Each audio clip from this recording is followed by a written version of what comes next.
O 7 de setembro deixou claro, as pessoas sabem muito bem o que está acontecendo. A anistia voltou a ser o assunto central e já está sendo instrumentalizada. Tarcísio se mexeu em direção ao bolsonarismo, mas Eduardo deixou um recado. Ou a anistia é ampla e irrestrita, ou não se resolve nada nem aqui nem lá fora. Até Dirceu admitiu, muitos na direita não querem Bolsonaro candidato, mas não tem voto sem ele. Enquanto isso, os empresários foram até Washington ouvir do próprio Departamento de Estado o que a gente já sabia e já falou aqui várias vezes. O problema é político e a pressão tem que ser em Brasília. O Banco do Brasil já traça plano de sobrevivência às sanções, mas a Frente Parlamentar Agropecuária segue caladinha, como se não visse o agro sendo arrastado para o meio da crise. E para fechar, a CPMI do INSS finalmente começou a andar, mas resta saber se terá coragem de chegar nos bancos. A imprensa, na sua maioria, se cala diante do fato da autonomia do Banco Central render 11 bilhões ao BTG e a defesa institucional vira desculpa perfeita para ignorar o assunto. Então, hoje a gente puxa o fio de uma semana que não decepcionou em termos de emoções na política brasileira, como tem sido as últimas semanas. E eu tô aqui com o Arthur Machado e Kim Paim, o nosso finalista do iBest. Ainda tá valendo os votos? Na quarta ainda vai estar valendo, Kim? Tá. Então, votem no Kim para jornalista, que é a categoria que ele quer. As outras podem votar também, mas principalmente a de jornalista. Votem no Kim para o iBest. E começamos mais um Puxando o Fio. Como vocês estão? Tô bem. Arthur, tá tudo bem aí? Impossível, né? Tudo bem, como diz o Kim Paim, de boa. Sofrendo com elegância. Daqui a pouco vocês vão ver, hoje eu tô com visitas especiais aqui em casa, minha filha trouxe 2 amigas, né? E eu tô montando aqui perto meu escritóriozinho, mas ainda não consigo fazer. Então daqui a pouco elas vão passar aqui, porque eu vou te falar uma coisa, você é pai de menina também, né, Trelli? Então, menina é um furacão, velho, é muito mais furacão do que menino. Mil vezes mais. Os caras ficam no quarto jogando lá, quietinho, as mulheres ficam... É isso aí. E aí, Kim, olha aí, ó, quem apareceu, olha aí, ó. Aí, 1, 2, 3 Aí, vai ser eu puxando o fio com... O feminino hoje, com as meninas. Feminina. Vamos lá. E você, Kim, tudo bem? Também pai de menina, né, o Kim? E aí? Como foi a semana? Né? Semana pra mim, assim, na minha vida tá normalmente, todos os dias são quase iguais. Tirando um promotor aí, tirando o promotor da baleia do final de semana que me pegou, viu? Nossa senhora. Nem contei pra vocês. Michel inventou de ir num negócio de barco lá ver baleias. Bicho, é em mar aberto, né? Era um catamarãzinho, sei lá, deve dar pra 100 pessoas dentro. Não é um barco grande, né? Óbvio.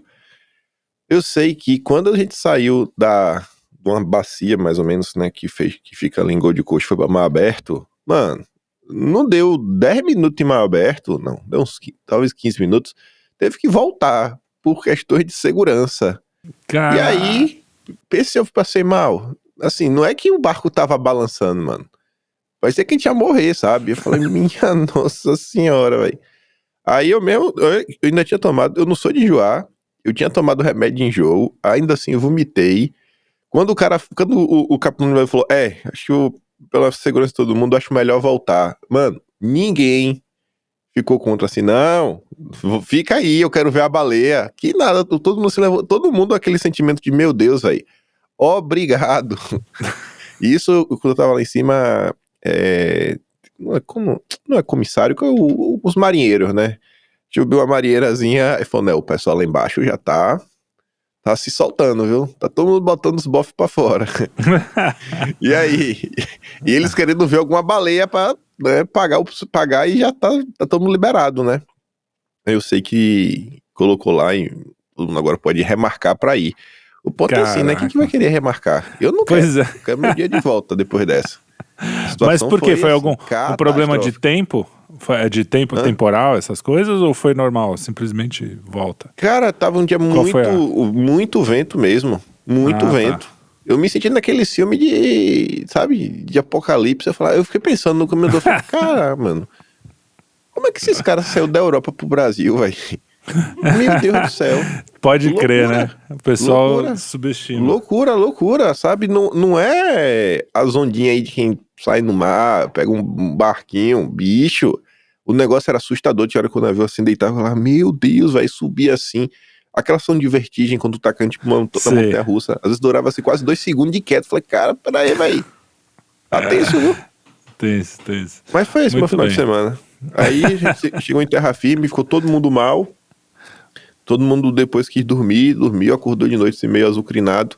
E é isso. Foi o final de semana, o ápice do final de semana. História pra Aquela contar. diversão. Muito bom. Bom, mas vamos para as tempestades brasileiras aqui, então. Como é que foi? Teve a manifestação do 7 de setembro, foi grande também, né? Qual é a sua leitura aí? O que você achou que foi bom pro momento, para os bolsonaristas? Foi ruim? Como é que foi a leitura? Tarcísio lá, falando em anistia? Eu acho que Como é que toda você viu? manifestação é boa. Não tem por que não ser. A não ser que não tenha manifestação, né? Exatamente, Vai um quando vai pingado pouca de gente. Não foi o caso. Você vê que teve um público notório, tanto em Copacabana, como em São Paulo, Belo Horizonte, Juiz de Fora, Curitiba, no Dudas teve em Porto Alegre também. Enfim, teve manifestações ao redor de diversas cidades pelo país. O pessoal indo demonstrar todo o seu apoio. Eu acho que você segue passando a mensagem, né? Que a população quer anistia, que é pauta do dia. Você tá cobrando o Gumota, tá cobrando a Alcolumbre, tá cobrando a classe política. Agora, óbvio, não necessariamente essa cobrança vai ressoar lá em cima, né? Muitas vezes o pessoal tá perguntando o quê? Eu preciso desse pessoal para eu me eleger? Não. Eu vou me eleger lá com os meus eleitores de Patos. E o Alcolumbre vai se eleger com os eleitores lá da Amapá. A matemática deles muitas vezes passa por aí. E eles preferem, às vezes, não desagradar o Supremo e não desagradar, né, o Lula. Não, o Lula também, na verdade, ninguém se preocupa com o Lula, mas não desagradar o Supremo, que é quem manda e desmanda nesse país, né, já há muito tempo. Tudo que acontece, a imprensa corre a perguntar se o que o Supremo acha. O Supremo vem falando que a última palavra em relação à anistia é deles. E o Gilmar Mendes, no dia de ontem, fez questão de deixar isso claro, que não haverá nenhum tipo de perdão para quem atenta contra o Estado Democrático de Direito. Um discurso sem pé nem cabeça, malucado, ainda querendo puxar coisa da época do Fica em Casa, querendo atribuir os óbitos que ocorreram a Bolsonaro, sabe? E você fala, nossa, bicho, onde é que tá o nexo causal das coisas? Meu Deus do céu, um ataque de pelanque na internet. Aí, você teve, enfim, né, os discursos lá na Paulista. Michele Bolsonaro discursou, Silas Malafaia discursou, outras pessoas discursaram, mas os que mais ganharam destaque na imprensa foi o do Silas Malafaia, o da Michele e o do Tarcísio. O Tarcísio ganhou destaque por ter sido meio que a primeira vez que o Tarcísio critica nominalmente o Moraes, que é uma coisa que o Tarcísio não fazia. E aí já foi, inclusive, alvo de especulação. A galera falou, pô, olha aí, será que realmente é uma mudança? Será que não é? Vai realmente bater de frente? Não vai? Saíram matérias no próprio Globo falando que isso faz parte de um cálculo político, onde os próprios bolsonaristas falavam, ou ele agora realmente se posiciona, ou assim, o fim dele está decretado, porque o desgaste que Tarcísio vem tendo na base não para de crescer, né? Eu mesmo me coloco uma pessoa que ando, assim, se for ele contra Lula, eu não vou anular o voto, né? Mas é isso, não é por vontade e opção que o nome do Tarcísio eu faria campanha. Sigo aí com meus candidatos Bolsonaro, se não for Bolsonaro, é Eduardo Bolsonaro. E aí teve isso daí, ao longo da segunda-feira, saiu uma tabela mega longa também, falando do Eduardo Bolsonaro, a percepção do Eduardo Bolsonaro sobre esse discurso do Tarcísio. E Eduardo falou que não sabe, ele vai ter que manter, né, esse tom nos próximos dias, assim também com uma luta pela anistia, senão vai ficar parecendo que são lágrimas de crocodilo. Acho que foi esse o termo utilizado lá na nota do Globo. Então todo mundo aí tá olhando, observando o que é que vai acontecer. O Zema tava lá, os oportunistas do Novo também, Deltan Dallagnol discussando, aquele discurso do puro ego, falando da época da Lava Jato, sabe? Falando assim, meu Deus do céu, velho. Até hoje o cara tá nessa, sabe? Tá subindo em cima de palanque pra falar de si mesmo, autoelogiar o próprio trabalho. Isso numa semana que a gente pode falar, né? A Vaza Toga, acho que foi no início dessa semana, do dia 7, que a Vaza Toga parte 3, a turma lá da Revista Oeste, trouxe informações que o gabinete do Sem Cabelos teria feito exatamente algo que o Deltan Dallagnol fez lá atrás. E o Deltan Dallagnol está se colocando como, né, um combatedor Paladino. do bom combate, que é o caso lá da olhadinha informal, né? Você dá olhada e obter informações fora dos ritos processuais normais. Na época do Deltan foi com o Roberto Leonel no COAF, né? Na Receita, né? Ele tem um clássico diálogo dele dizendo: pede lá pro Leonel dar uma olhadinha informal, dar uma olhadinha, né? Esse aí é o estamento burocrático brasileiro. E é isso. Tiveram vários recortes, as pessoas comentaram bastante sobre isso, foi o assunto ao longo do dia. A esquerda também foi para as ruas, a esquerda não conseguiu colocar ninguém, foi um fracasso de público. E onde não foi o fracasso de público é uma vergonha da imprensa, porque o governo Lula estimou 45 mil pessoas no desfile em Brasília. E você olha e você não vê ninguém, né? A não ser quem está desfilando. Então é difícil acreditar que tem 45 mil pessoas ali, mas a imprensa não se deu o trabalho de desmentir, nem vai, e a gente tem dos motivos. E é isso. Um breve resumo aí das manifestações ao longo do dia de ontem. É isso aí. E você, Arthur, como é que você viu? O que você quer comentar sobre as manifestações? Porque o Tarcísio também, ele tá, pelo que eu vi na bolha, a minha impressão da bolha mais bolsonarista, assim, é que o pessoal não tá descendo a lenha, mas deixou o cara meio na quarentena ali. Tá bom, falou agora, mas vamos ver quais os próximos passos, né? Tipo, e continuou com aquele papo. Não, é Bolsonaro e até o Eduardo, ou o Carlos, ou o Flávio, ou o Michele, qualquer coisa, seria uma segunda opção se o Bolsonaro realmente não puder, mas não continua sendo o Bolsonaro, o que os bolsonaristas, pelo menos da bolha que eu vi, querem. Essa minha impressão tá correta? Cara, eu acho que ela tá correta. Tem alguns poucos adendos pra te fazer aí. Primeiro, eu até brinquei que o Dedé sentiu a cartinha do Alfac, né? Então, o mercado financeiro falou pra ele: pô, cara, começa a falar aí dos abusos jurídicos e tal. Mas até um pouco, eu acho que até um pouco mais do que isso. É a percepção mesmo. Eu acho que o Tarcísio deu uma frase que ele não imaginava que fosse circular, que eu acho que ele deu na B3, né? Que ele falou que a redução da desigualdade se daria pelo mercado. Então, eu acho que ele falou naquilo num ambiente lá na B3 que ele achava que ia ficar restrito para fazer uma média. E aquilo circulou e foi um desastre para ele, né? Desastre porque a frase foi ridícula, porque achar que o mercado financeiro vai reduzir a desigualdade, vai melhorar o Brasil, é uma piada. E não ficou só ruim para ele dentro da base da direita, mas isso alimentou até a esquerda, né? Ressuscita a esquerda de alguma maneira. Então foi uma frase muito ruim para ele, muito, muito mal encaixada, um momento muito ruim. E aí eu acho que ele seguiu, como diz o Kim Paim, a orientação do Duda Lima. O Duda Lima pegou um resumão, né? Meteu no chat GPT, favor resumir o que o Kim Paim fala, o puxando o fio, aí saiu lá, ó, aí o cara pegou e entregou até aqui. Só que na prática e tentou resgatar. Agora veja, claro que a gente pode falar que, cara, o cara falou sem emoção. A impressão para quem sentiu é que ele falou algo protocolar, que não veio do coração, entende? Não é uma coisa que veio do coração. Mas isso também alguém vai... Vamos pegar aqui, os caras estão exagerando. Às vezes é o estilo dele, sei lá. É isso, tá. Então tem esse estilo meio Alckmin, né? Meio Dória gordo. Então, o problema é que o problema é que ele não é, mas não é nada disso. Para mim, são claro duas coisas. Primeiro, de fato, o mercado financeiro ficou preocupado com a possibilidade dele não decolar. Segundo, e aí eu acho que é mais relevante, talvez o Tarcísio, como ele não falou isso de coração, eu creio que ele possa ter caído, cara, numa armadilha tropeçar na sua própria língua, como diria a minha avó. Entendeu? Assim como acho que o Valdemar também tropeçou em algum momento. Ali no discurso. Por quê? Porque como eu acho que o processo natural, que a gente está falando aqui, e a gente já falou algumas vezes, uma coisa é você se posicionar, outra coisa é você defender. E são duas coisas diferentes. Você se posicionar é escrever no Twitter. Veja só, vou escrever no Twitter aqui, ó. Anistia já, viva Bolsonaro, acabou, abaixo a ditadura no Brasil. Aí alguém vai perguntar, cara, tá bom, beleza, você se posicionou, mas honestamente, isso é o mínimo minimorum, como fala na matemática. Não tem nada menor do que isso. Como é que você vai dizer que você é da direita se você minimamente não se posiciona contra isso, entendeu? Se posiciona dessa maneira, se posiciona pela anistia geral, contra o abuso jurídico. Não dá nem pra dizer, cara, eu até brinco, quem já foi à Disney, tem aquele negocinho da altura, né, que o cara, aperta nessa montanha-russa aqui, ali é tipo o negócio da altura, fala, bichão, você não dá nem altura, porque você não tem nem um ponto desse.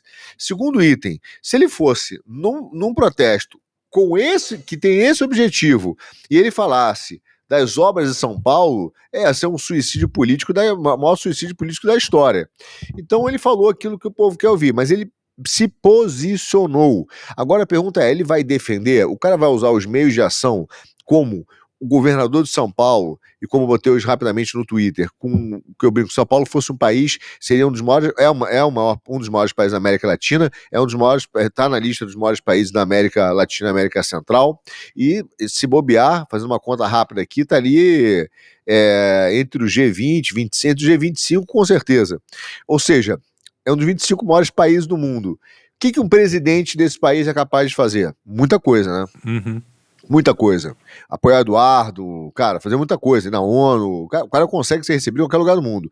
Então, o que acontece? O Tarcísio agora, se ele começar a só falar e não usar de meios de ações concretos, vai parecer tão simples quanto isso, que é papo de caminhão, entendeu? Papo de trio, entendeu? É aquele papo de trio que o caboclo tem lá em Salvador, quando ele vai pular o bloco Eva, aí enquanto a menininha fala duas coisas, tá tudo bem, beijinho, etc.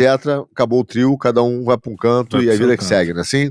Então é isso que o cara vai virar. Então ele se botou num ponto que, para continuar, e aí que eu acho que é o ponto, se ele não tem real interesse de se posicionar de forma concreta em relação a isso, e defender de forma concreta, cara, eu acho que a fala dele foi uma fala simplesmente para se manter boiando no mar, porque ele estava provavelmente afundando. Cara, se você não for incisivo hoje, acabou para você.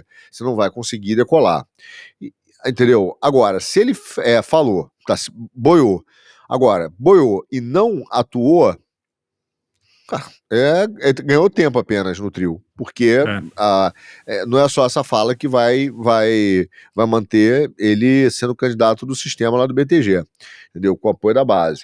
Vamos ver o que ele vai fazer de forma concreta. Então, eu acho que a pergunta é, o que o Tarcísio vai fazer agora de forma concreta, entendeu? Para apoiar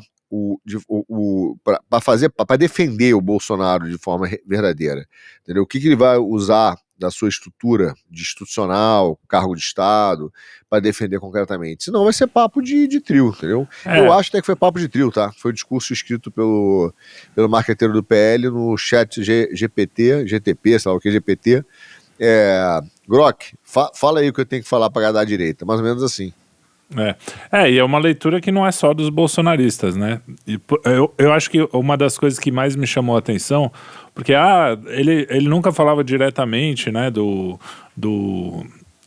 Moraes e tal, e eu não lembro, sinceramente eu não lembro se ele já falou antes, mas uma coisa que me chamou a atenção foi a reação dos próprios ministros. O Gilmar, por exemplo, falou, olha, ele dinamitou muitas pontes, uma coisa assim. Ou seja, tinha alguma ponte ali que o fato dele ter sido direto dinamitou. Ou seja, antes, se existia essa ponte, é porque antes ele não tinha sido direto. Essa foi a minha lógica de quem não sabia se ele tinha falado antes. Mas uma das coisas que eu vejo na política, assim, é que o cara morno, o cara que fica em cima do muro, lembra? O PSDB tinha essa mania de ficar em cima do muro. O cara, ao invés de ganhar os dois lados, ele perde os dois, né? Que é o que parece estar acontecendo. Ele não tá nem... Ele tá perdendo o apoio do sistema e perdendo o apoio dos bolsonaristas, e ele vai ter que pular do muro para algum lado, uma hora, senão realmente é um suicídio político. Mas é isso, quer falar mais alguma coisa? Não, eu só ia complementar um ponto que até, eu não sei se eu estou desconfiado demais, conspiracionista demais, mas eu também achei essa reação dos ministros, que também se deram tanto de forma pronunciada, né, quer dizer, de forma explícita, quanto de pronunciamento indireto através de jornalistas, mandando esse recado, de que vai dificultar. Se isso não é meio... Posso estar enganado, tá? Mas meio ensaiadão, sabe? Agora acabou o rompimento, rompeu de vez. Não com a me gente, ligue viu? mais. Entendeu? É muito bom. Sei lá. Bom, vamos lá. Vamos falar agora dos Estados Unidos, o Banco do Brasil e a Magnitsky. A galera foi lá, tomou uma porta na cara, né, do Christopher Landau. E será que agora o pessoal vai entender, Kim? Porque a gente, como eu falei, se nós, uns Zés Manés, estamos falando há tempos aqui, cara, o problema é político, o problema não é econômico. Como é que um cara esses caras todos da Câmara Americana de Comércio, os caras não sabiam o que estava acontecendo? É surreal, né? É isso mesmo? Qual é o problema? Às vezes os caras realmente não sabem, bicho. Você olha assim o que acontece no Brasil, a galera às vezes pensa o seguinte, né? Eu tenho dinheiro, logo eu sei das coisas.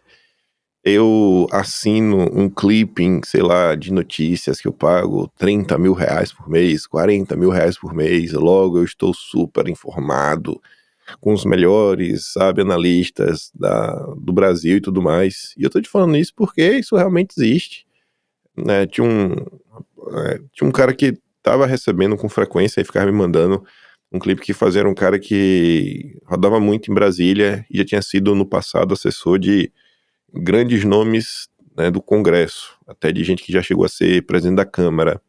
E aí eu via como é que chegavam as notícias, sabe? E mandava lá, nesse jornal saiu isso, falando isso. Esse jornal, papapá, e vai botando lá, né? E aí o cara acha que tá informado, acha que sabe das coisas. Essa turma toda olha com desdém pro chamado bolsonarismo, né, pro movimento popular. Eu acho que os caras foram lá no primeiro momento realmente achando, não, a gente vai chegar aqui, a gente tem dinheiro, a gente vai explicar pra eles as questões econômicas e eles vão nos ouvir. E não ouviu, né? Não ouviu, não conseguiram ir pra lugar nenhum, ficaram aí batendo cabeça, bateu cabeça pra um lado, bateu cabeça pro outro.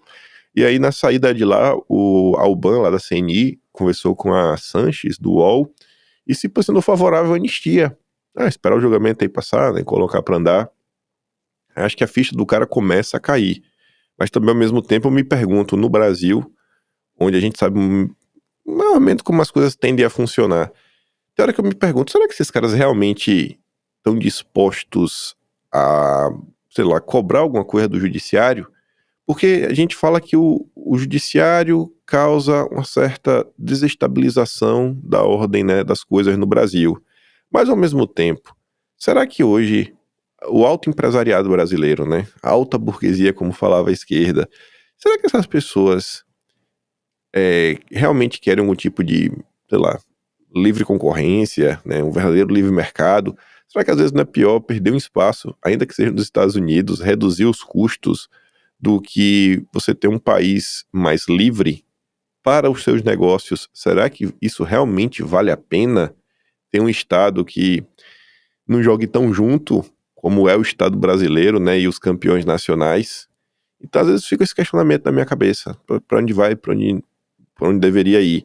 Mas, voltando aí pro início, né, espero que eles entendam, e é uma coisa que tanto o Eduardo quanto o Paulo Figueiredo estão falando desde julho, quando começou nessas primeiras movimentações, anunciando o tarifaço e tudo mais.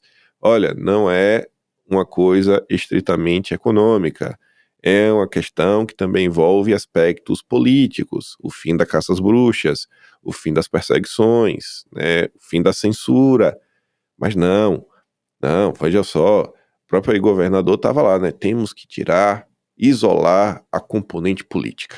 É só isolar a componente política, a gente tem que sentar aqui para tentar e resolver. O Brasil está sofrendo muito nesse momento, papapá, pipipi, só olhando para o seu próprio bolso, né, a maior parte desse empresariado. Então agora foi mais uma oportunidade, e eles inclusive saem de lá, os empresários, falando que no curto prazo eles não enxergam um espaço para você mudar isso.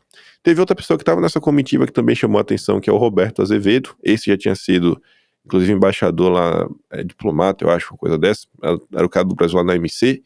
E esse cara já vinha falando em entrevistas que, olha, não é só uma questão econômica, também tem um aspecto político.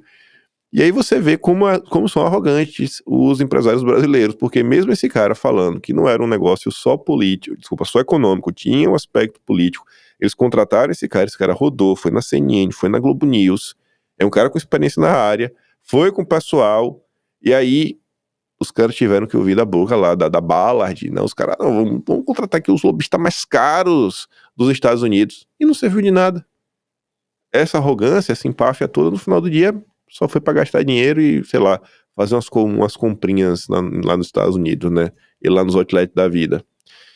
Aí vamos ver qual que vai ser o desenrolar disso daí, né, em termos práticos, porque até agora, tirando a fala aí do Al Banco dele volta pro Brasil, né, desculpa, ele fala com o Al, se colocando favorável à anistia, não estamos vendo, até o presente momento ainda, uma movimentação do grande empresariado brasileiro afetado aí pela situação, e especialmente a turma da Faria Lima, em nenhuma direção que dialogue com a retomada aí, né, de um consenso mínimo, uma pacificação mínima do país, que obviamente passa pela anistia. É isso aí. E, Arthur, e o Banco do Brasil é uma preocupação, assim, até das pessoas comuns, né? Assim, pô, muita gente, funcionário público, tem conta no Banco do Brasil, muita gente aposentado, tem muito aposentado com dinheiro no Banco do Brasil, e eles dizem que estão traçando estratégias e tal. Outra coisa também, o agro, né? O agro o Banco do Brasil é o principal financiador do agro, mas a Frente Parlamentar Agropecuária, que deveria estar falando mais sobre isso, porque é uma, né, pode ser atingida diretamente, está quieta, pelo menos até onde eu vi, não tem nenhum movimento assim mais decisivo. Como é que está essa história? O Banco do Brasil realmente corre um risco de sanções mais sérias? E para os correntistas, para o agro mesmo, como é que fica essa história? Os caras não estão percebendo, dá um desespero isso. Pra quem tá de fora, cara. Cara, tem alguns fatores, né, Trelli? Eu acho que primeiro, sem dúvida o Banco do Brasil corre risco de sanções mais pesadas. Já aconteceu ao longo da história N bancos de países que tentaram burlar a legislação americana terem sido multados em valores bastante relevantes. Estamos falando de alguns bilhões de dólares. Bilhões de dólares de multa para continuar funcionando por causa do descumprimento das sanções. Então, os Estados Unidos sabe cobrar isso direitinho e sabe monitorar. O Banco do Brasil não acha, eu só não acho que sim, os Estados Unidos não vai acordar de manhã e tirar o Brasil do SWIFT do dia para noite, sem antes tomar algumas medidas maiores, entendeu? E algumas já estão sendo feitas, mas sempre com uma velocidade e um tempo de construção dessas respostas, né, e dessas perguntas, que os Estados Unidos dominam muito bem. Então não é a primeira vez que eles encaram isso, eles fazem sanções há 30 anos com o Irã, né, com o Irã, tem sanções financeiras, né, desde a época do Obama. Então tem vários países que acontecem isso e eles sabem identificar os bancos, eles conhecem como faz o sistema, a movimentação financeira, etc. Então obviamente que o Banco do Brasil e os bancos no Brasil, além do Banco do Brasil, está se colocando em risco de sanções econômicas, de multas severas em função de certos descumprimentos. Isso aí é óbvio. Agora vem a realidade do Brasil hoje.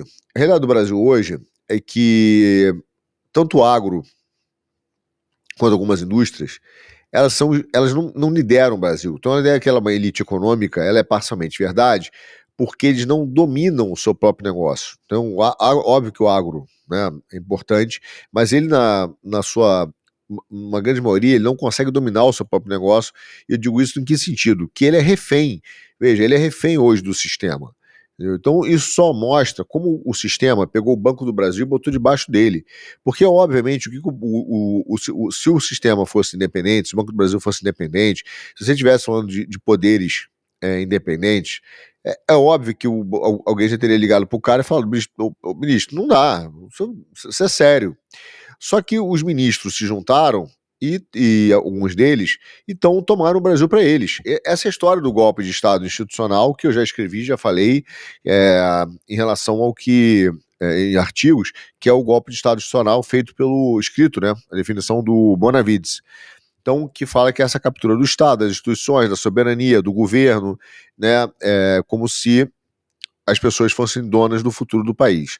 Esse é um problema. Então, coopta pessoas, invade poderes nesse sentido, por cooptação. Esse é um problema. Então, o Banco do Brasil tá correndo um risco de multa, sim.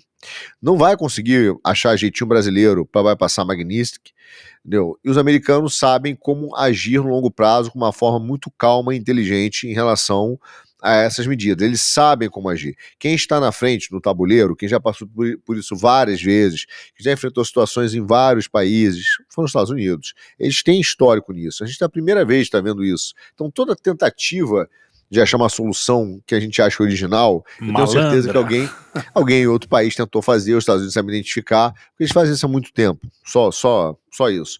Então eu acho que os Estados Unidos correm risco sim. Agora, veja, o Banco do Brasil corre risco sim, como o sistema bancário também. Eu creio que essa ruptura, no sentido de contracorte das forças econômicas, ela não se dará pela indústria, muito menos pelo agro. Porque esses caras são reféns, de fato, isso, do judiciário. Você tá falando, o Kim estava falando antes, desculpa interromper, mas o Kim estava falando antes sobre os empresários, eles não querem também, mas eu acho que eles também é ruim para eles essa coisa do judiciário sempre ter uma carta na manga, é meio que assim, você fica aí na sua, se você me encher o saco, eu tenho um monte de leizinha, de coisa que eu posso falar, tanto fiscal, a gente tá vendo essas coisas fiscais que os caras estão fazendo lá, Ultrafarma, não sei o quê, que o cara sempre tem, é tanta lei, é tanta regra, não sei o que o cara sempre tem um jeito de te ferrar. Então pra eles não é bom também, né, pro empresário. Mesmo o empresário, filha da mãe, o cara que quer ser o apadrinhado lá do governo, pra ele também não é 100% bom. Ele não tem tanta essa força, ele depende do governo, ele tem medo do judiciário. Veja, a gente tem que entender o seguinte, acho que o Kim gravou um programa que saiu hoje com o Lourenço, né? Foi o que vocês me excluíram, né? Ele vai sair... no dia da gravação, saiu segunda-feira agora. O nosso saiu segunda-feira. Então, o que acontece? O Lourenço fala uma coisa que eu sei que ele fala, não vi o programa ainda, mas eu sei que ele fala, que está corretíssimo, não sei se ele fala nesse programa, mas que ele chama de guerra civil permanente, que o Trump está enfrentando nos Estados Unidos com o sistema bancário. Então, isso tem a ver pela lei Genius, que a gente falou, puxando no Já Economia, tem a ver com o Twitter que a gente escreveu. E tem essa briga aí, os caras estão nessa briga do sistema bancário, e tem uma briga lá, quem quiser entender melhor, vou fazer o meu jabá aqui, veja o Já Economia que está lá. Enfim, mas ele tem essa briga permanente. Essa briga dele é a mesma briga, a mesmíssima briga, que também ele teve com os liberais, ou com os sistemas oligopólios bancários, em 2017, quando eles inventaram que o Trump era um agente russo, né? E é a mesma briga que nasce também no complexo industrial da censura, que vai ser um assunto, vou dar um spoiler aqui, para daqui a 1 ou 2 próximos da economia será o assunto nosso, que também mostra que a origem, a semente inicial disso nasce na França, com Macron, entendeu? E depois migra para os Estados Unidos. Mas o que acontece é que, lembrando de onde veio o Macron, que também trabalhou no Banco dos Rothschild. Então você tem uma ligação dessas ideias, sempre com os grandes oligopólios do sistema financeiro internacional. Eu dei essa volta por quê? Porque, e só para complementar, só mais um dado, por exemplo, o atual primeiro-ministro da Alemanha, que é o Merz, né? Ele é um cara que foi do Rockefeller. Né? Então, desculpe, do BlackRock. Ele trabalhou no BlackRock.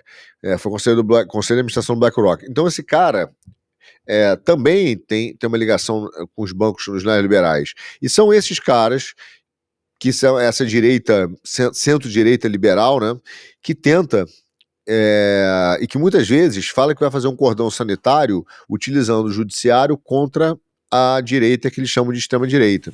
Então, é só uma pincelada internacional aqui, porque na verdade o que acontece? São esses grandes bancos, esses sistemas, que falam para o setor financeiro no Brasil continuar enfrentando o Trump e dando apoio à Suprema Corte. É um dos motivos que do filho do Soros ter vindo ao Brasil, falar no Palácio do Planalto, porque ele está ligado a esses bancos europeus. Então, um pouco desse reflexo da teimosia que a gente está vendo dos bancos no Brasil em apoiar esse sistema, o regime, tem a ver com o fato de que ele é um reflexo da guerra civil permanente que o Trump enfrenta nos Estados Unidos e que a direita enfrenta na Europa contra os oligopólios financeiros, que apoiam, muitas vezes, um centro-direita como o Merz ou como o Macron, vindo também dos Rothschild. Então, são os mesmos de sempre que estão junto desses poderes aí dos presidentes. Né? Só que para o Brasil existem peculiaridades. Então, por exemplo, quando a gente falou das elites industriais, elas de fato não mandam no Brasil. Nem o agro. O agro é importante, mas não manda no Brasil. Quem manda no Brasil são esses grandes bancos. Então você tem um ponto em que o sistema mesmo ele vai sentir a pressão de uma, entre aspas, ruptura na hora em que os bancos chegaram para a Suprema Corte e falaram assim, não dá mais, está bem ruim. E eu acho que esse movimento começa a aparecer de forma cada vez mais madura.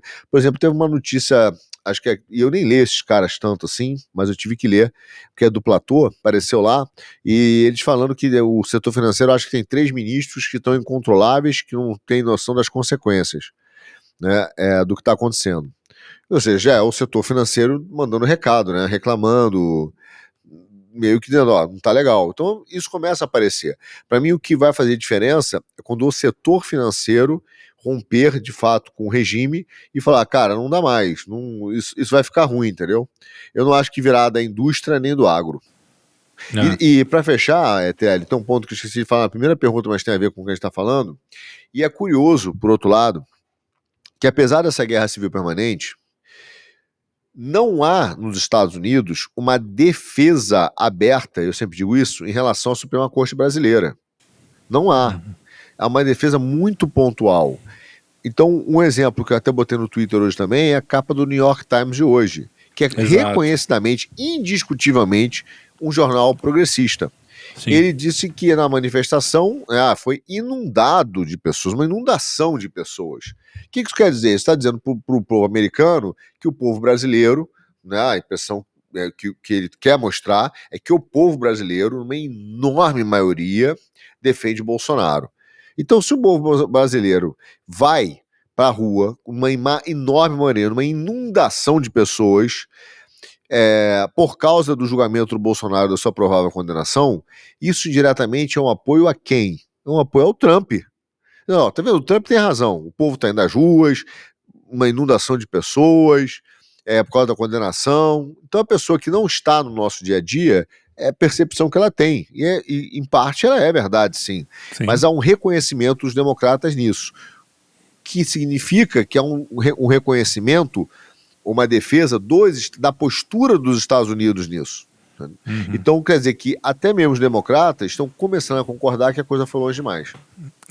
E é engraçado, você falou disso, que começou no Macron e agora, segunda-feira, hoje é segunda, 7h30 da noite, agora há pouco saiu a notícia que o governo francês colapsou, né, que o voto para tirar o primeiro-ministro do poder. Então o Macron também não está muito bem lá, né? Apesar de também ter o problema com a Le Pen lá, que é a mesma questão jurídica. O Macron não chegou nem a ganhar, né, na eleição na época. Ele fez meio que uma coligação, o bloco vencedor foi da esquerda, mas o Macron foi lá, passou a rasteira e meteu o cara dele.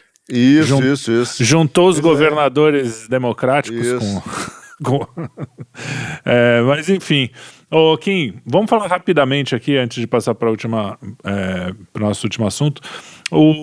As denúncias do Tagliaferro também, cara, eu acho que, aliás, através das comissões, né? Um abraço aí para os nossos amigos intergalácticos.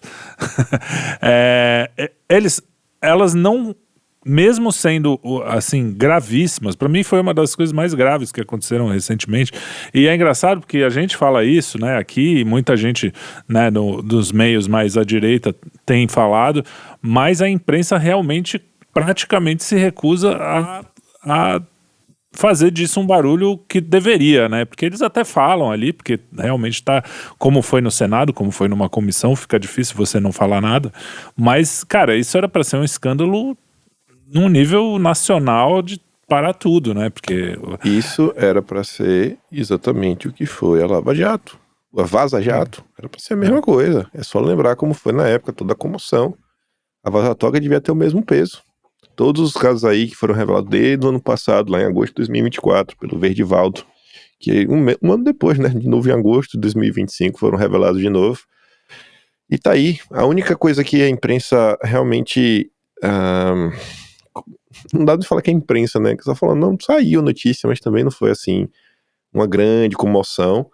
Foi essa última denúncia do Talhaferro, sobre que ele fala que os relatórios que teriam embasado a tal operação foram feitos depois da operação. Isso é muito grave. Pois cara. é. É tipo...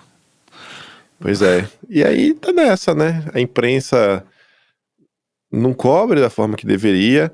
Pelo contrário, o editorial do Estadão do dia 6, né, do dia anterior ao 7 de setembro, deixa claro que, como é que eles falam? Foi no dia 6 ou foi no dia 7? Tô na dúvida se foi esses 2 dias, mas o Estadão fala o seguinte, ó, esse período aí de constitucionalidade só pode durar até o julgamento de Bolsonaro, viu? Quando passar aí, vamos voltar ao normal. Que absurdo, as pessoas né, sabem cara? do que tá acontecendo, mas sabem mesmo, e ficam aí com esse papinho, sabe? Ai, era um período excepcional, isso, aquilo, outro, a ordem democrática estava em risco. E uma coisa que você vê ao longo dessas discussões todas essas acusações, né, de golpe, disso, daquilo, outro, ninguém para sequer discutir porque, em tese, né, Bolsonaro era um cara que brigava tanto com essas pessoas. É como se Bolsonaro acordasse de manhã do nada e falasse, vou brigar com fulano.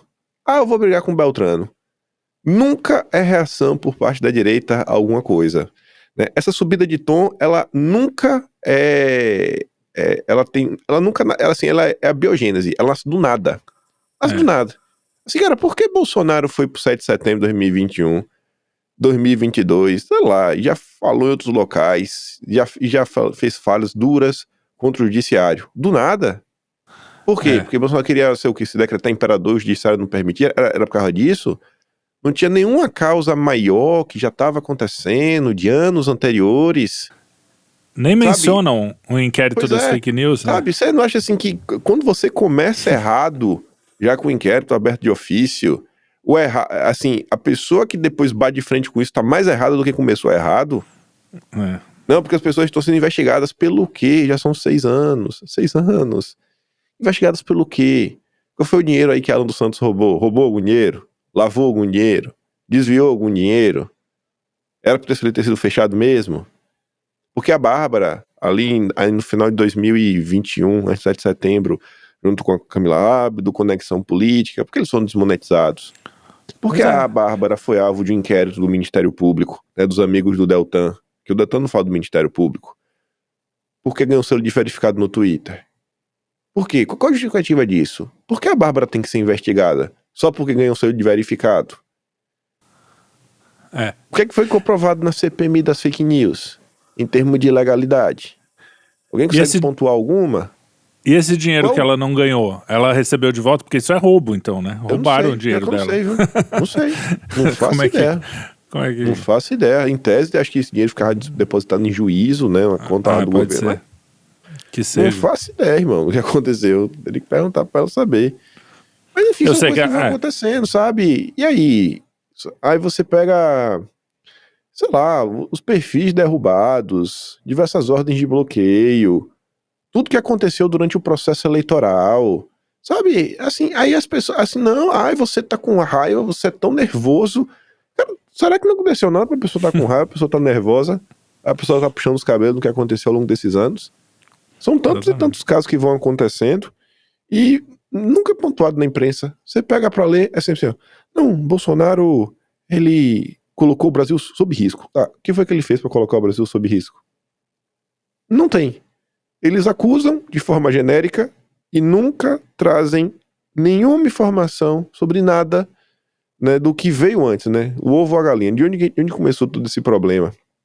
E a classe política também, pra mim, de direita, não ajuda, né? Não se ajuda.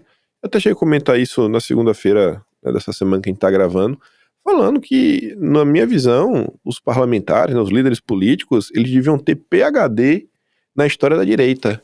PhD na trama golpista. Saber de A a Z todos os pormenores, porque o cidadão comum ele não dá entrevista na CNN. O cidadão comum não é agora convidado para um debate na Globo News, que está fazendo debates agora.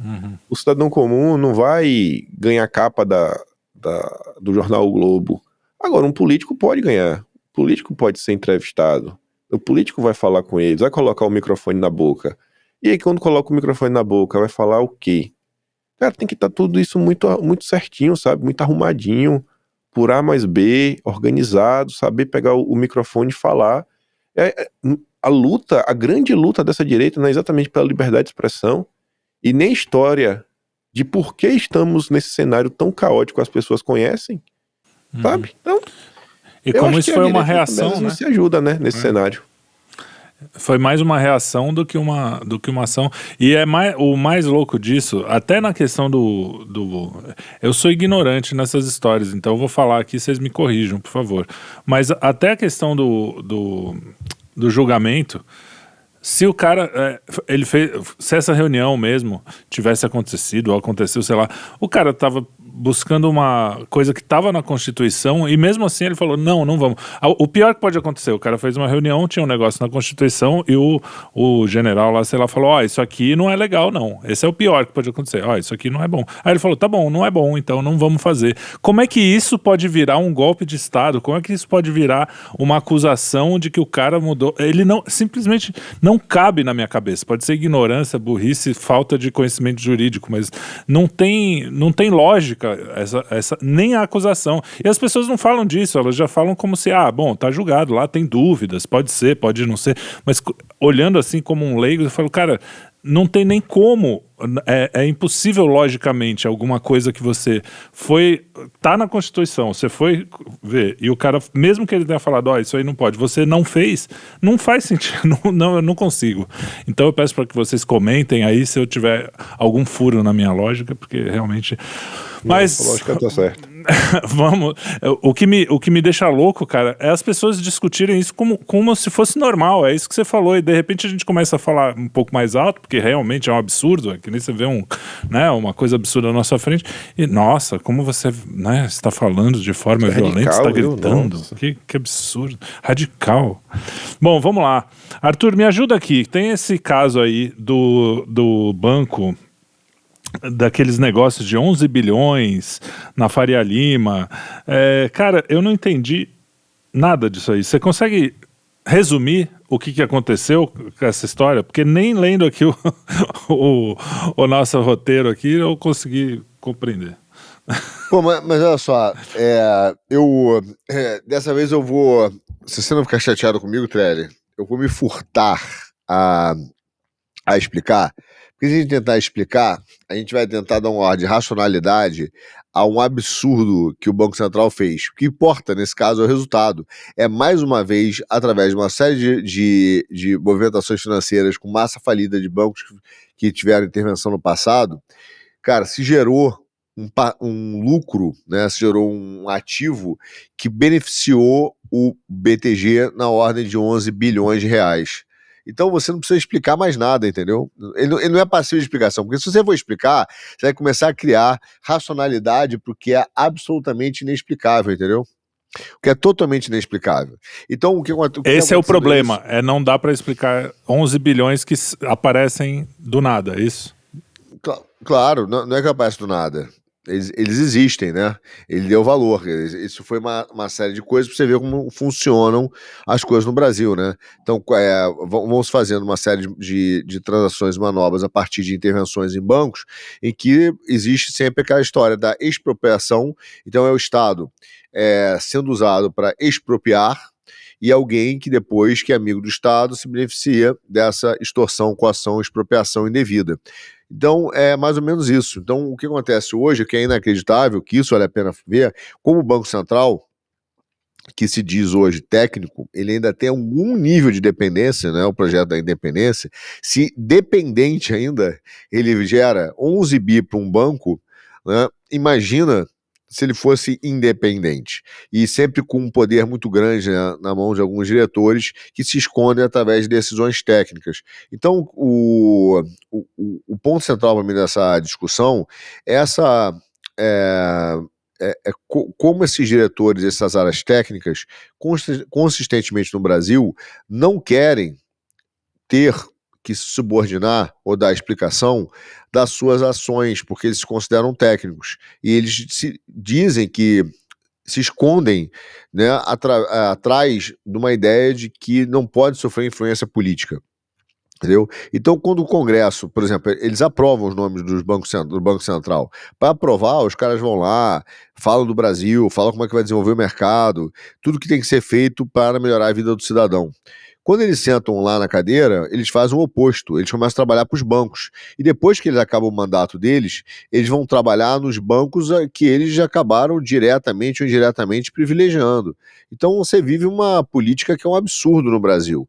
E quando você vai combater e fazer essas perguntas, é óbvio que aí os liberais começam a gritar, não, mas isso é absurdo, isso é técnica, e é óbvio que é uma captura. Então, de fato, inclusive eu escrevi acho que foi ontem, estava meio pau da vida com essa história também, e essa papo de Banco Central Independente, eu escrevi no Twitter rápido dizendo que nunca teve, esse Banco Central Independente é uma ficção, até mesmo nos Estados Unidos. O Bernard Bernanke, que foi um dos presidentes do Banco Central liberal, né, dos Estados Unidos, já disse, eu faço no Banco Central o que o Congresso manda. Então tem um dever de check and balance, dentro até mesmo dos Estados Unidos, e que o Congresso tem algum poder, né? Apesar mas tem uma limitação, mas assim, não é tão comparável com o Brasil, mas ele tem algum poder sim de discutir as metas e aquilo que o Banco Central está fazendo, cobrando inclusive coisas que o Banco Central brasileiro não tem isso e não quer ter. Entendeu? Então eles adoram copiar os Estados Unidos para algumas coisas, mas quando vem na área de responsabilidade e prestação de conta e check and balance, né, que esse dever de justificar as suas ações, prestar contas para o Congresso, eles se escondem das decisões técnicas. Então o que a gente está vendo é apenas mais uma de uma série infinitas benesses que são distribuídas para os bancos brasileiros, se escondendo através, né, ou atrás, na verdade, de decisões técnicas, né, ditas técnicas. Sim. Kim, e lá nos Estados Unidos o Trump tá indo para cima do Fed também, né? Pois é. Tá indo com força, né? Tentando emplacar aí as pessoas, assim, ao lado dele, não só atuando ativamente para derrubar alguns membros do Fed. Ele até achou lá uma capivara de uma diretora, não me lembro o nome aqui agora, que ela teria meio que fraudado uma certidão aí de uma mobiliária da vida, assim, de residência, onde morava, e já usou como motivo para depô-la, né, do posto. Ele vem cobrando especificamente também o Powell, que é o presidente do FED, por corte na taxa de juros, né, a taxa básica de juros, isso também não vem sendo feito. E aí o Trump tá nessa briga aí, dia sim, dia também, e eu costumo falar em vídeo o quê, né? A direita brasileira fala tanto dos Estados Unidos, tanto que acontece lá, mas não para realmente entender o que está passando lá. Às vezes repetem alguns chavões que muitas vezes nem são a realidade do que está se passando por lá. Tem às vezes um olhar para a direita internacional como se ela fosse uma coisa uníssona, que todos são iguais, né? Todo mundo de direita é a mesma coisa, sendo que não é. Eu até comparei agora mais recentemente o Trump com o Milei, que até perdeu nas eleições da Argentina agora. São formas de ver a economia totalmente distintas, totalmente antagônicas. Obviamente também os países são diferentes, têm as suas peculiaridades, né? A própria questão do dólar hoje na Argentina realmente se tornou algo normal, né? É um país que realmente tem duas moedas. E aí você vê todo esse cenário. E no Brasil, você volta, aí você vê a mesma falta de lógica que a direita coloca na imprensa, no judiciário, que não tá vendo que isso aqui é um absurdo, que não faz sentido, etc, tudo mais, pipipi, popopô. Essa mesma direita, muitas vezes, defende um ente abstrato que eles atribuem como mercado, que eles acham que isso é sobre liberdade. E no final do dia, essa direita ela tá trabalhando para manter esse status quo desse setor da elite financeira que comanda e manda e desmanda no Brasil, como a gente acabou de falar aqui nas últimas, sei lá, meia hora, 40 minutos. As pessoas estão por trás de tudo. Então, assim, é uma incoerência É um desconhecimento total das coisas. Fala, gente, pelo amor de Deus, olha assim, o que está acontecendo nos Estados Unidos, realmente olha, tenta entender assim, de forma séria. A gente passamos aí 12 anos, e acho que dá para falar isso, porque está fresco na minha memória. Eu tô recuperando algumas postagens de Olavo, então assim, procuro alguns termos específicos para ver o que o Olavo falava sobre determinados temas. Em 2013, Olavo reclamava basicamente que não existia direita no Brasil, principalmente nos setores da imprensa, do jornalismo, e ele falava que o que tinha era um negócio muito simplório, muito medíocre, assim, desculpa, ele tá reclamando que não tinha pensadores na direita, né, intelectuais. Ele falou que o máximo que tinha, a expressão máxima, é um jornalismozinho aqui, jornalismozinho acolá, que se essas pessoas muitas vezes não dessem a opinião, tava até melhor. E a gente vê aquela opinião, né? Comissões não servem de nada. Aí você vê que realmente o Olavo estava certo 12 anos depois. E ele falava, cara, a gente já teve, ele bota lá, João Oliveira de Meira Pena, Paulo Mercadante, ele colocou Antônio Paim, ele colocou o próprio Vélez, colocou, acho que o Corção, enfim, ele faz assim uma lista de pensadores. Aí você olha por dia de hoje, o direitista médio, se você for conversar com ele, se fosse direitista médio que coloca a sua cara na frente das câmeras, a maior parte desse pessoal, assim, tá todo mundo letrado na picuinha do dia em relação ao judiciário, na do dia. Não tenta puxar o que aconteceu lá atrás, que ele não vai entender muito bem, ele não vai ter isso na cabeça de forma fresca. E se você tentar puxar para alguma discussão mais complexa da sociedade, da economia, de algum determinado setor, aí você vai ver realmente o quanto essa direita brasileira carece de formação, carece de ideias, carece de projeto. É um grupo que, obviamente, de forma assim clara e irrefutável, tem uma preocupação genuína com o país, uma preocupação genuína com os rumos que o Brasil vem tomando. É só olhar aí o que está acontecendo, né, ao nosso redor, é só olhar os políticos da direita e políticos da esquerda, mas a formação dessas pessoas, ela é muito deficitária. E não tem aquele movimento, poxa, eu reconheço a minha insignificância, vou trabalhar para me tornar uma pessoa melhor. Na maior parte do tempo, essas pessoas utilizam seu tempo livre, não sei nem se é tempo livre, para quê? Para ficar rodando, especialmente os políticos, né?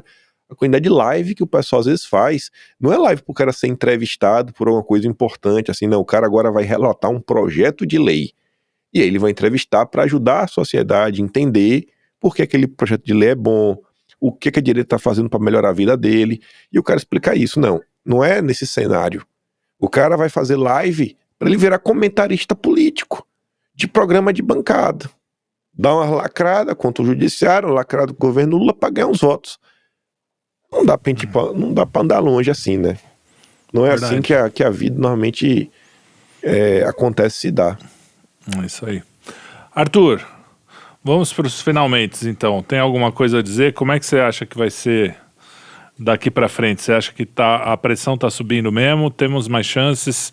Essa manifestação serviu mesmo para a gente dar mais uns passos no caminho da anistia? Qual é a sua leitura aí? Para finalizar. Veja só, para os Estados Unidos, para o governo americano, sempre que você tem uma, entre aspas, interferência, né?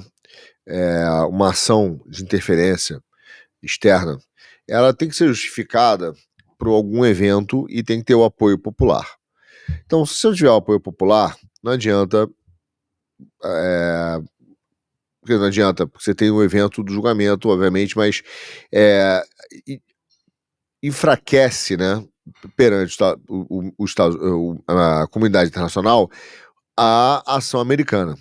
Então, quando hoje o Financial Times, por exemplo, o New York Times, mostrou o tamanho da manifestação falando de inundação, ele está mostrando claramente que o povo brasileiro apoia as ações dos Estados Unidos e que realmente acha a condenação do Bolsonaro indevida.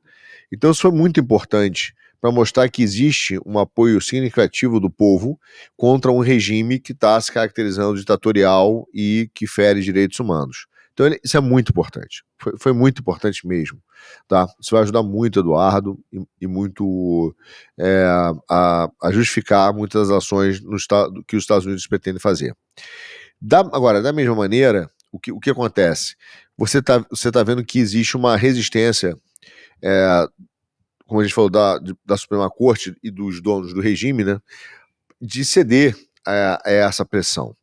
E, obviamente, o resultado do julgamento do Bolsonaro vai empurrar os Estados Unidos, e eles já estão planejando isso, já sabem disso, a determinadas ações com maior velocidade, entendeu? Porque será um evento midiático muito grande do ponto de vista internacional. Vai ser mais um presidente que foi preso, etc. Vai se falar do golpe, vai se falar da injustiça, vai se falar das manifestações, vamos falar disso tudo.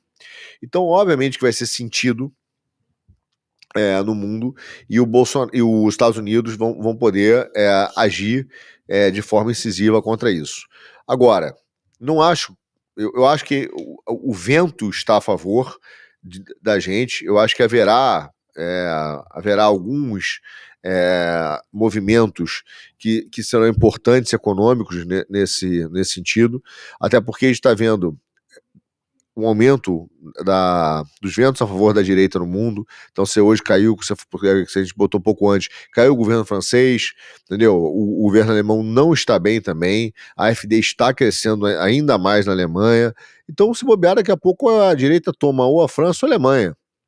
E aí você vai ter um motor da Europa, ou os dois, né, se Deus quiser, os dois principais países da Europa, com os Estados Unidos, e uma pressão internacional significativa. Aí a coisa fica muito, muito, muito ruim mesmo. Já está muito ruim, eu acho, pro regime.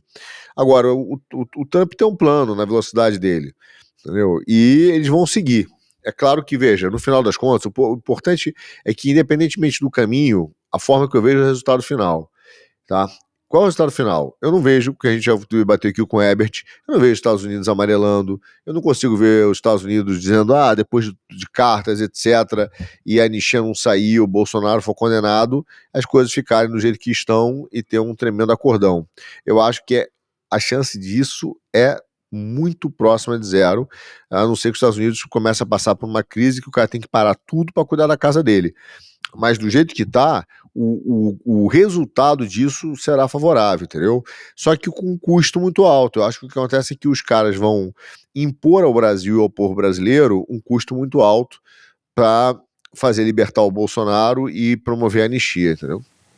Vão cobrar um custo muito alto.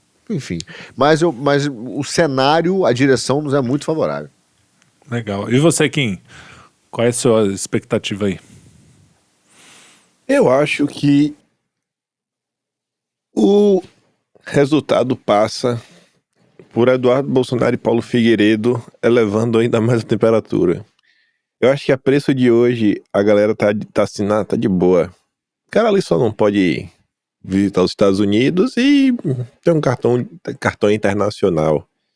Eu acho que o faça-se valer, pra valer mesmo, a Magnitsky, como o Eduardo e o Paulo Figueiredo vem falando, que é o cara realmente ter uma morte civil / financeira decretada. Eu acho que na hora que isso bater, a galera vai botar a mão na cabeça. Porque ainda, sabe, coisa... Na hora que o cara realmente falar, meu irmão, o que é que tá acontecendo? E aí a galera olhar pro lado, aí o Barroso pensar no apartamento de Miami, o emprego do filho no BTG, aí fala, realmente, peraí, né? Vamos ver aqui pra onde a gente quer ir, pra onde a gente não quer ir. Então eu acho que ainda passa por isso, sabe?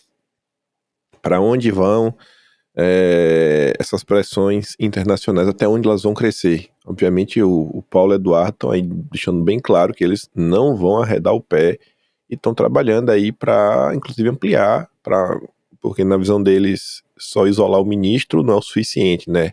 Porque a rede dele não passa só por ele, mas também pela própria família, que acaba por ajudar, né? Por questão do escritório, tudo mais, pipipi, popopô. Então, eu acho que passa por isso daí. Tudo.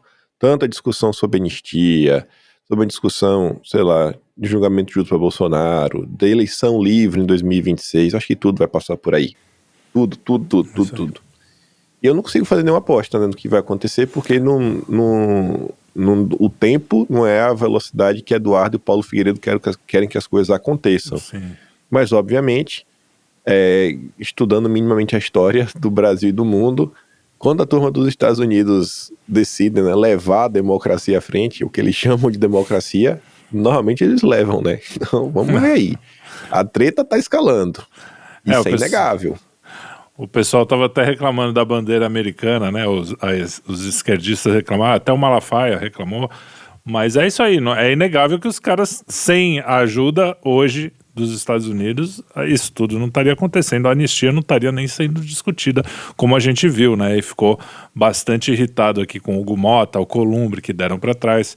Ou seja, independente das motivações deles, porque alguns dizem que eles são reféns do judiciário, outros dizem que eles realmente não querem. Independente disso, sem essa ajuda externa que o Eduardo foi buscar lá com o Paulo Figueiredo, a gente não estaria onde está hoje. Então, algum agradecimento eu acho que é válido. Claro que ninguém aqui quer virar uma filial dos Estados Unidos. Mas é isso aí. Oi? Ah, tem gente que quer aqui. mas assim, eu gosto de algumas coisas aqui no Brasil. O americano às vezes é muito travadão. Mas tudo bem, independente. Na época que eu não era... Então, eu acompanhava a política. Mas a política não estava ainda no centro do dia a dia, sabe? Assim, estava acontecendo muita coisa, que ali o pós-2013. Eu lembro que em 2014, na eleição, discutindo entre Dilma e Aécio, um amigo meu na época falou o seguinte: personal trainer, tá aí até hoje, não tem nenhuma pretensão de nada com política, nem acompanha política, mas na época ele chegou pra mim e falou assim: mano, tu já pensou, velho?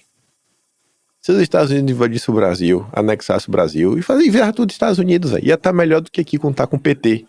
Esse era o pensamento de uma pessoa que não acompanha a política. É isso. Não acompanha a política até hoje. Então, assim, às vezes eu vejo que a imprensa coloca assim, algumas coisas, né, leva algumas gritarias, e aí eu fico me questionando, será que a imprensa realmente está levando em consideração o que pensa um brasileiro médio que não acompanha a política, a forma que esse brasileiro enxerga a classe política brasileira e como ele enxerga às vezes outros países, que às vezes a imprensa quer criticar, acaba gerando um efeito reverso, né? A crítica é tão desmedida que faz com que a população dê ainda mais razão para a turma da direita. É isso aí. Não, é aquela história, né? Claro, os Estados Unidos têm um monte de coisa que eu queria que tivesse também, uma liberdade maior econômica, por um lado, né? Mas também não é essa liberdade toda, né? A gente que começa a acompanhar também a política americana, a gente vê que o Deep State lá estava super forte, que tem também as questões de comportamento lá, cara, não é uma sociedade muito, tirando os cristãos lá do meio oeste ali, é uma sociedade bem complicada ali, não sei se eu queria... Tem a questão das drogas também lá, que tá... Das drogas, a questão de enfim, quando a gente vê aquele... Landman, que é do mesmo criador do Yellowstone, tem a filha dele lá, eu falo, pô, realmente, você cria um filho, o cara tem dinheiro e não sei o que, a filha nos melhores escolas é uma, como é que eu posso dizer, uma mina de vida fácil, vamos dizer assim. Então, não é legal, né? Não é uma cultura que você queira pegar tudo, absolutamente tudo. Mas as pessoas acho que tem essa leitura da liberdade, né? Da liberdade econômica, de menos imposto, apesar de que lá... Cara, eu acho que a leitura do povo é outra, assim, bicho, o povo lá tem dinheiro, velho. Compra o carrinho dele e é barato, é bem assim, sabe, a leitura acho que é mais simples ainda, assim, irmão. Não é cultura, é assim, dinheiro. Lá o pessoal pode ter carro, lá o pessoal tem roupa, come, a viaja. Comida é barata. Mas eu acho que na cabeça do povo é mais simples ainda. Nem pode ser. Cultura. O povo gosta da cultura brasileira. O povo quer o poder de compra. Mas é meio isso. Eu gosto também, eu quero manter. Mas enfim, a gente viajou aqui. É isso aí, um grande abraço para vocês. Gostem ou não da bandeira americana, a gente quer que o Brasil seja livre e que seja, enfim, dos brasileiros, né? Não de uma elite aí meio... A gente vive falando isso aqui, se você nos acompanha, você já sabe. Um abraço, até o próximo Puxando o Fio.